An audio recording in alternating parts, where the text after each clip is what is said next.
Sir, कावड़ यात्रा अभी चालू होने वाली है, उसको लेकर जो एक बड़ा फैसला यूपी की योगी सरकार ने लिया, वो कहते हैं कि हर एक रेडी के ऊपर, हर एक दुकान के ऊपर नेम प्लेट होनी चाहिए। कैसे देख रहे हैं इस फैसले को? बहुत सराहनीय काम है सर। जितनी इसकी प्रशंसा करी जाए उतना कम होगा। ये अब मतलब ऐसा लग रहा है किसी ने तो सनातनियों के बारे में आज भी सोच रहा है, चाहे योगी आदित्यनाथ जी हो चाहे नरेंद्र मोदी जी हो। बाकी विपक्ष के अंदर हमें उम्मीद थी कि एक अच्छा विपक्ष चुन करके भेजा है भारत की जनता ने, तो शायद जनता के हितों की बात होगी।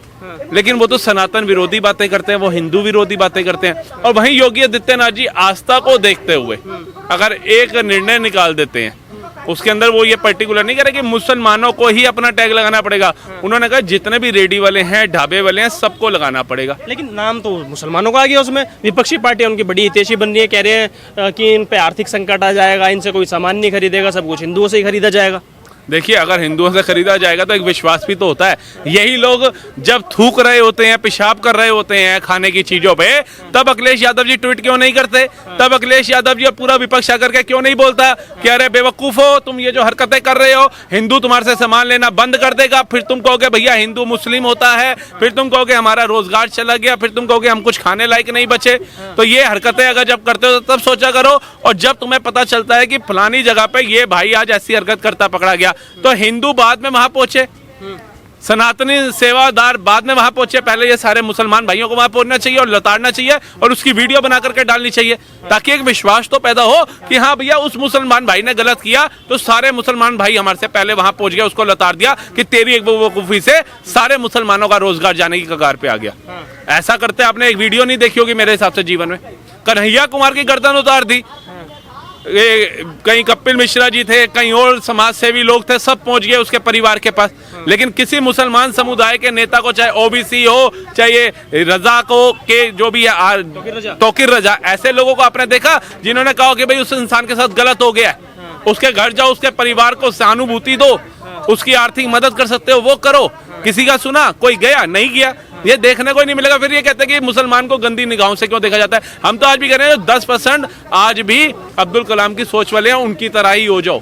अच्छा, एक नेगेटिव ये भी चलाया जा रहा है कि जैसे तुमने रेडी या दुकानों के सामने नेम प्लेट लगवा दिया, अब जैसे खेत है, खेत में भी नेम प्लेट लगवा दो। डॉक्टर है, डॉक्टर वहाँ जो सब्जी बेच रहा है वहाँ भी नेम प्लेट लगवा दो। कोई परेशानी में फंसा हुआ, बारिश में फंसा हुआ, उसके भी, या बाइक हो या गाड़ी हो, उसके नाम पे भी नेम प्लेट लगवा दो। तो सब हर किसी को तुम हिंदू मुस्लिम और नफरत फैला रहे हो और कुछ नहीं कर रहे। देखिए, नफरत फैलाना का किसका काम है ये स्पष्ट हो गया।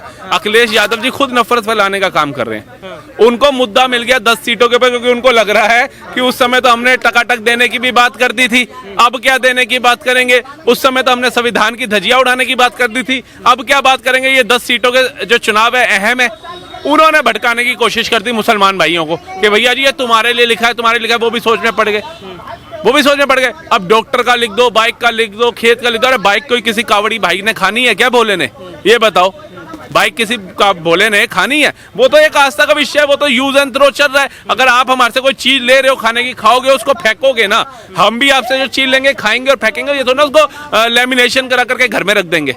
तो ये बेवकूफ बनाने का जो एजेंडा है विपक्ष का, जिस दिन ये मुसलमान भाई समझ जाएंगे, इनकी खुद की तरक्की होने से कोई नहीं रोक सकता। अच्छा, उपचुनाव की भी बात होती है, क्योंकि 13 सीटों पे भी हुए थे कुछ दिनों पहले, उसमें से 11 सीट इंडिया अलायंस से ली गई।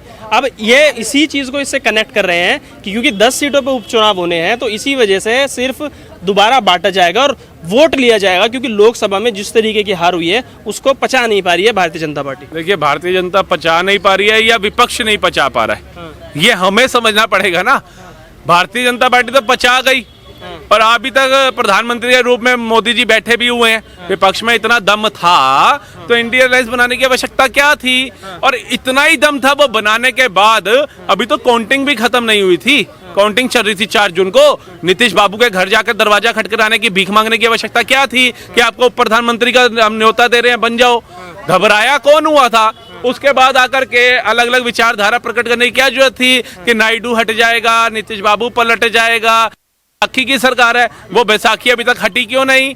आपका जो राजकुमार है शपथ क्यों नहीं ले पाया? हम तो उन विपक्षियों को एक चीज बोलते हैं, प्रधानमंत्री भी वही बना, गृह मंत्री भी वही बना, वित्त मंत्री भी वही बनी, ठीक है, परिवहन मंत्री भी वही बना, लोकसभा का स्पीकर भी वही बना, केजरीवाल जी जेल से बाहर भी नहीं आए। तो आप खुशी मना किस चीज की रहे हो? किस चीज की? 99 सीटों के ऊपर। मतलब ये बेवकूफ बनाने का अगर कोई काम है ना तो वो है, क्योंकि अगर 99 ला करके ये उदास हो जाते ना तो इनको आज उछल रही है ना, वो बिल्कुल खत्म हो जाती।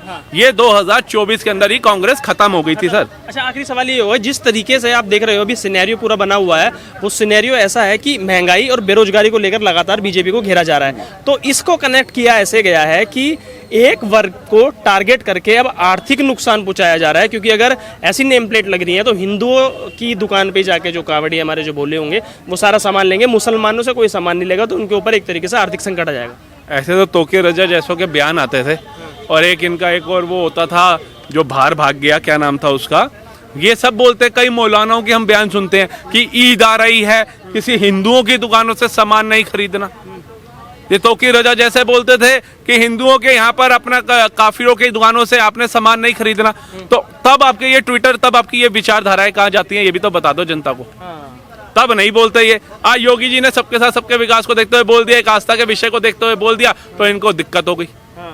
सही है, कहीं ना कहीं बिल्कुल 110% सही। उत्तराखंड में भी लागू कर रहे हैं। बिल्कुल होना चाहिए आस्था का विषय। गोमुख से जो बंदा चल रहा है वो दिल्ली तक आ रहा है, तो उसकी आस्था को अगर तुम 2 मिनट में ठेस पहुंचाओगे तो ऐसी सरकारों को ऐसे निर्णय लेने पड़ेंगे। अच्छा, कुछ लोग और भी जुड़े हैं, उनसे बात करते हैं, उनसे पूछ लेते हैं कैसे देख रहे हैं इस पूरे सिनेरियो को जो बना हुआ है उत्तर प्रदेश में कावड़ यात्रा को लेकर, कि सारी रेडी हो चाहे दुकानें हो, उनके सामने नेम प्लेट लगाई जाएंगी, और नेम प्लेट लगाने के बाद हिंदू मुस्लिम की राजनीति चालू हो गई। विपक्ष कह रहा है कि ये मतलब मुसलमान विरोधी सरकार सिर्फ लड़वाती है और कुछ नहीं करती। या तो देखो, अखिलेश यादव को इतिहास नहीं पता है, या उनके जो मानव अधिकार के संगठन के कार्यकर्ता उनको नहीं पता है, या जो उनके साथ लड़ाई लड़ रहे चमचे उनको नहीं पता है। पहले जानकारी जब तक पूरी नहीं हो तो अखिलेश यादव को बोलना भी नहीं चाहिए। 2006 में मुलायम सिंह की सरकार थी, यह कानून मुलायम सिंह खुद लेकर आए, ठीक है। 2006 में जब वो कानून लाए, उस समय मनमोहन सिंह प्रधानमंत्री थे, मुख्यमंत्री मुलायम सिंह थे, जिसमें कानून में ये था कि कोई भी दुकानदार उत्तर प्रदेश में होता है तो उसको अपना नाम, मेन्यू और प्लस लाइसेंस नंबर, ये 3 चीज सार्वजनिक करना पड़ेगा। सार्वजनिक थ्रू मतलब सार्वजनिक एक बोर्ड लगा के फ्लैक्स थ्रू उसको दिखाना पड़ेगा। योगी सरकार ने उसी कानून को बताया कि जी ये उत्तर प्रदेश में कानून लागू है और इसको आपको मतलब करना पड़ेगा इस पे काम, पर अब उस पे एजेंडा चला रहे हैं कि ये तो आत्महत्या हो गई जी, ये तो देश में लोकतंत्र खतरे में आ गया, ये तो संविधान खतरे में आ गया। वही बंदा बात कर रहा है जो संविधान को पूरा लूट के बैठा हुआ है। यही अखिलेश यादव जब वाराणसी में गंगा में मूर्ति प्रभावित करने के लिए संत जाते हैं तो अखिलेश यादव लट चलवा देते हैं, ठीक है, कावड़ पर डीजे बैन करवा देते हैं, और आज वही चर्चा कर रहे हैं एक धर्म विशेष के लिए खड़े होकर कि जी हम नहीं, अगर उनसे सामान नहीं लोगे तो भूखे मर जाएंगे। जब सामने वाला मुतेगा, उस पे थूकेगा, तो कोई पागल बैठा हुआ सामान लेगा। और सार्वजनिक रूप से नाम करने में क्या दिक्कत है? मैं मुहर्रम में कई सामान बेच रहा हूँ तो मुसलमान लेगा, वो देख के लेगा ना, आरिफ देगा। उसी हिसाब से जो भी कावड़िया जा रहे हैं उनको तय कर, वो देखेंगे कि किससे सामान लेना है, किससे नहीं लेना है। इसमें किस बात का एजेंडा चला रहे हैं? मानव अधिकार का इनका पूरा हनन हो गया, लोकतंत्र खतरे में आ गई, संविधान की हत्या हो गई।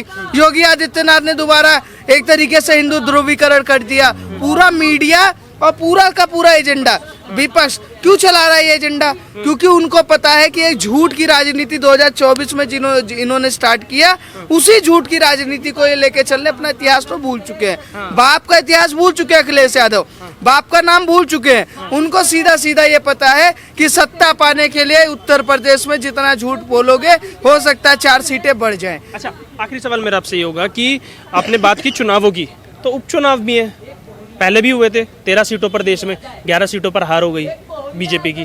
वो कह रहे हैं कि डर गए हैं और लोकसभा के जो भी नतीजे हैं उससे भी डर गए हैं, इस वजह से दोबारा हिंदू मुस्लिम और हिंदू मुस्लिम के आधार पर वोट लिया जाए। 2004 से आप इतिहास उठा के देखेंगे, भाजपा कभी भी उपचुनाव में अच्छा प्रदर्शन नहीं करती, कभी भी आप उठा के देखेंगे। उन्हीं राज्यों में भाजपा उपचुनाव में हारती है, पर जब लोकसभा का चुनाव, राज्यसभा का चुनाव या विधानसभा का चुनाव होता है तो भाजपा पूर्ण बहुमत के साथ सरकार बनाती है। कुछ लोकल मुद्दे होते हैं जिससे कि भाजपा का उपचुनाव में सेटल नहीं हो पाता, पर जब राष्ट्रीय स्तर पे आता है और जब राज्य स्तर पे बातें आती है तो भाजपा के साथ जनता जुड़ती है। तो उपचुनाव को इतना सीरियसली लेने की जरूरत नहीं है, हम काम करते हैं बड़े स्तर पे। नेता काम करते हैं हमारे बड़े स्तर पे। हमारे प्रधानमंत्री का एक एजेंडा है कि इस देश को विकसित भारत बनाना है। आप ये बताइए विपक्ष के किस नेता के मुंह से आपने सुना कि इस देश की इकोनॉमी बढ़ाना है, इस देश को विकसित भारत बनाना है, इस देश के हर व्यक्ति को रोजगार देना है, आईटी सेक्टर में और मजबूत करना है, रक्षा में हमें और ज्यादा मजबूत होना है। कभी आपने सुना जी हम 8500 रुपये बांटेंगे, जी हम ये कर देंगे, जी हम बिजली फ्री बांटेंगे, जी हम पानी फ्री बांटेंगे। मतलब कि आप सरकार चलाने आ रहे हो, सेवा करने आ रहे हो या मुफ्तखोर जनता बना रहे हो, पहले ये तय करना पड़ेगा। नरेंद्र मोदी इसी चीज को हटा के सत्ता में 15 साल से बैठे हुए हैं और 14 राज्यों में इनके विपक्ष की सरकार होने के बाद भी ये हर राज्य धीरे धीरे इनसे हटती जा रही है। ये पहले ये तय करे कि इनके हाथ में क्या था, राजस्थान। कभी मंथन किया इन्होंने कि राजस्थान क्यों चला गया, छत्तीसगढ़ क्यों चला गया, उसके बाद हिमाचल में 5 के 5 लोकसभा क्यों चले गए? ऐसे इन्होंने मंथन नहीं किया। 13 राज्यों में 67 सीटों में लोकसभा का चुनाव होता है, कांग्रेस 2 सीटें जीतती है, ठीक है, 67 सीटों में। फिर भी कांग्रेस कहती है जी हमने तो बहुत बड़ा चमत्कार कर दिया।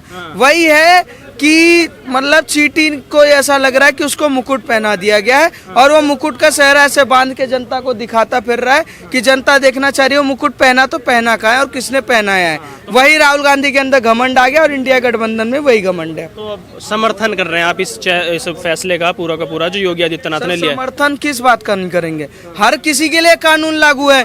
2006 में आपकी सेकुलर सरकार ने कानून लागू किया था और राष्ट्रीय सरकार ने उसको क्या नाम है लागू कर दिया। आप कानून लाए थे, हमने लागू कर दिया। इसी में डिफरेंस होता है कि आप सोचते हो और हम करते हैं, बस खत्म कहानी। और कावड़ियों के साथ जो भी गलत हो रहा है वो आपको तय करना पड़ेगा कि आपकी तरफ से जो भी जिहादी कम्युनिटी के लोग हैं जो ऐसे सामान बेच रहे हैं, क्यों बेच रहे हैं। जब भाईचारे की बात हो रही है तो आप मूत कर, थूक कर या उसको सड़ा कर, नाली में धोकर ऐसे सामान क्यों बेच रहे हो? मतलब आपका त्योहार होता है तो हिंदू अपने घर में उसको साफ पानी में धोकर अच्छे से रखकर सुखा के बेचता है, पर आप हमारे त्योहार को खंडित करने के लिए एक क्या एजेंडा चला रहे हो? अल्लाह का नाम लेते हो और सड़क पे आतंक फैला रहे हो।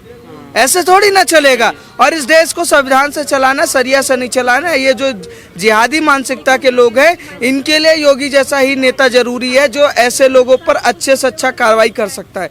ये जो कावड़ का कानून उन्होंने लागू किया है ये बहुत बड़ा एक तरीके से राष्ट्रीय स्तर पे लागू होना चाहिए, हर राज्य को लागू करना चाहिए, क्योंकि अगर ऐसे कानून लागू होंगे तो देश में भाईचारा और सेकुलर अच्छे से बढ़ेगा।